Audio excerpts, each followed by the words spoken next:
Hello and welcome to all you dear Taurians out there. How are you doing with now Saturn not being into your opposite sign? And I sense it in my readings that, with clients and all, that Taurians, most of them, of course, I speak in general here, having a bit of a release going on.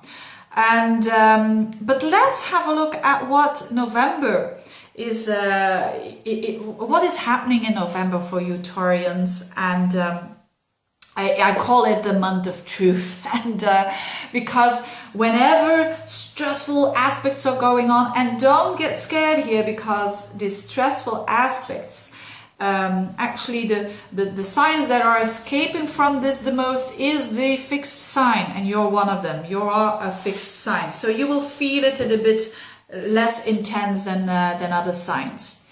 And so whenever there are stressful aspects going on, stress is there to the truth coming out there. There are two aspects going on now during the month of November. So there is a lot of truth coming out there, and then there is the release. And let's have a look what this is all about. It has to do with Juno, and it has to do with relationships on a general level, that is. And it has to do with the eclipse, Pluto and Uranus. It has also to do with Saturn and Neptune, and it had also to do with the North Node and Jupiter. So let's break it down very calmly, as you Taurians probably like that the most. First of all, what is the first aspect that is, I'm talking about this for a year now, is Saturn and Neptune. Saturn and Neptune are going to meet each other exactly in a square on 7 degrees of Sagittarius. So that exact square is happening around the very end of November. It's going to be a build-up. Around the 25th, sort of a climax there. What does it mean for you Taurians? Well, Neptune is in your 11th house for a long time. Is that bad or good? No, it's just showing that it's good for you to have that Neptunian energy over there in the 11th house. Neptune tries to dissolve boundaries. It tries to show you a broad, parallel universes almost, you could say, when it comes to 11th house things. So that could be aspirations. Maybe I want to do this, or maybe I want to do that, or maybe this is an aspiration I want. And, having many aspirations instead of just one. That's what Neptune is doing. Or friends, there are more kind of Neptunian friends coming into your life, which is nice. Maybe they are a bit, maybe you are creative, or some musicians, or whatever. So that's the one thing that is going on for a long time on the background. Now Saturn comes around and aspects that Neptune. And when Saturn knocks on the door, it says, Saturn is the opposite of Neptune, you could say. Neptune is a dreamer, and Saturn is wake up, you dreamer. So that's in a nutshell. But Saturn is saying, get real, please. And Saturn is in your 8th house. So it comes from deep psychological understandings. It can come through a bit of life and dead and life feeling. It's like... it's really coming into your psychological understanding that there is responsibility. There is responsibility. If you have all those aspirations, you have all those dreams there, all those friends maybe, you need to get a bit more real. That is what Saturn is saying. And Saturn will do that through getting very real about what other people are or are not in your life, and how they value you, because the 8th house is the house of values of others, and it's the house of trust. So maybe for some of you, you will say, I have to trust a little bit. I have to watch out for a friend and trust him a little bit less. Could happen, but it's not drama here, no big drama. It can be some sort of realization there. Or I have to get real of a certain aspiration. This is costing me and my partner, for instance, too much money. So I have to, those 15 dreams am I having? I'm going to diminish it a little bit. Things like that. Again, this is not so stressful for you, but it can have an impact on you on the month of November, because it comes up here. Then another thing that is more important for you, because your ruler is involved here, your ruler is Venus. So if your ruler gets aspects from outer planets, you feel that more. So this is going to be a bit more significant for you. And this has to do with the eclipse. And the eclipse in September, so that showed something about relationship, truthfulness in relationship, commitments and no commitments. Because Juno was involved as well. That's the asteroid of commitments. So that was on a general level.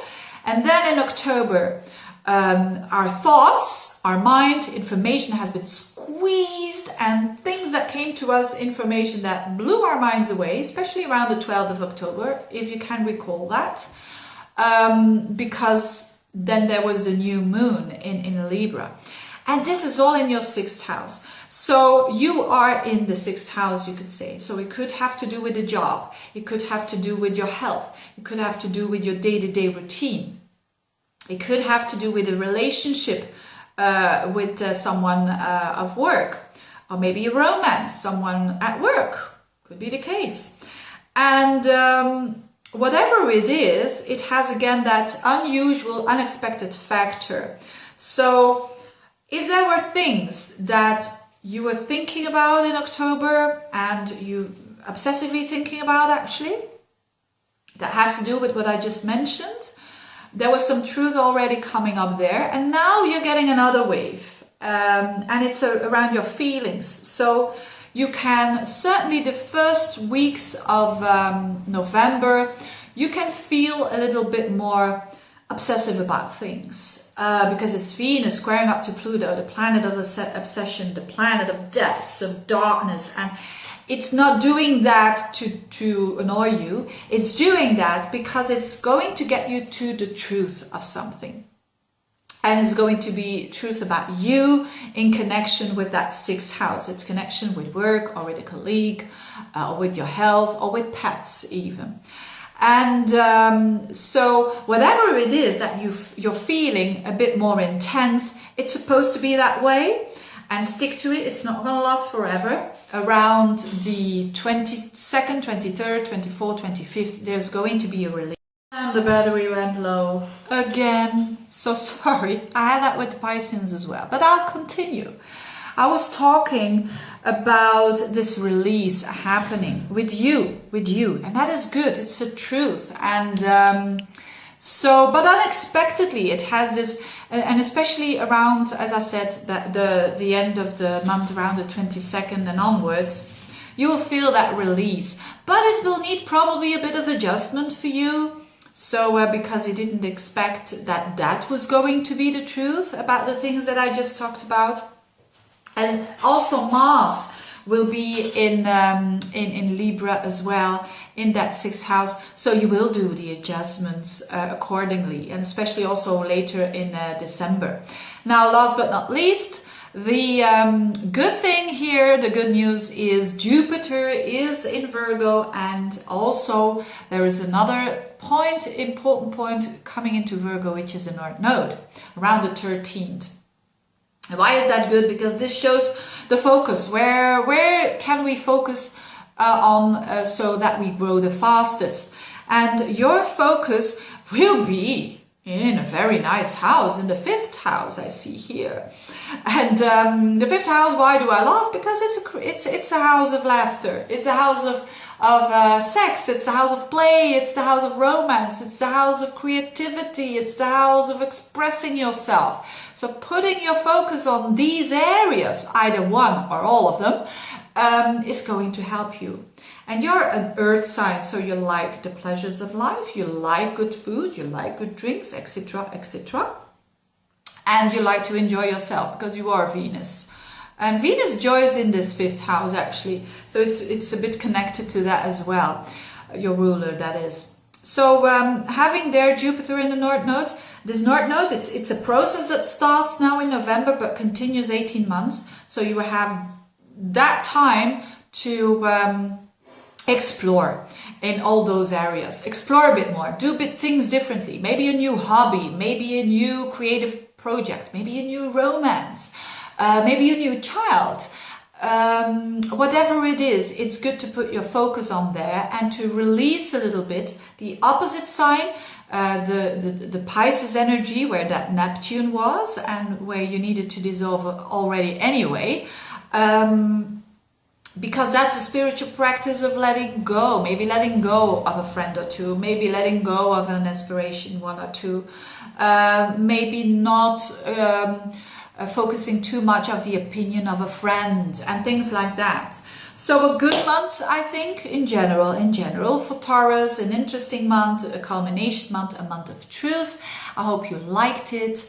And if you want a consultation, please do so. The link is here below. Thank you so much for watching, and sorry for the interruption there. Bye-bye.